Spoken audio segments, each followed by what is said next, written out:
Alrighty guys, in this mini series we're going to be looking at some tips and tricks within the program, and today's video will be about group cut. But before that, let's have a quick intro first.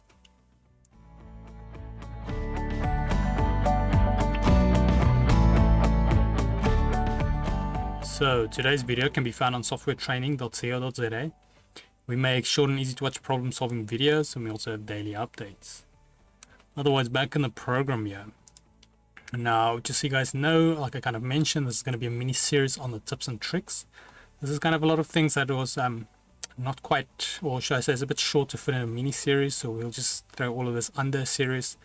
And a lot of these things is that's good things to keep in mind when working.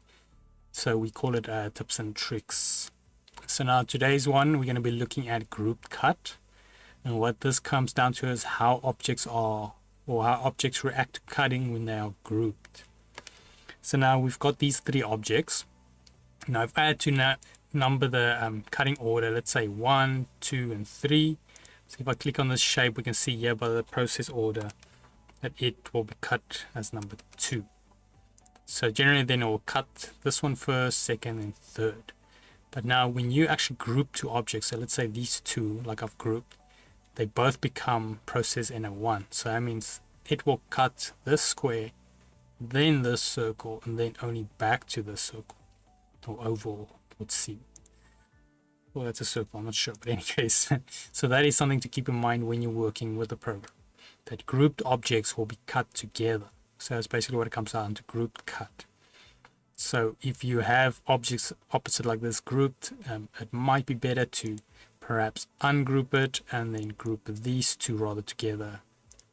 Then it will cut that, and then these two together. So that is something to keep in mind, unless you wanted to cut across like that. But I personally think it will maybe slow down cutting speeds and stuff like that in your workflow.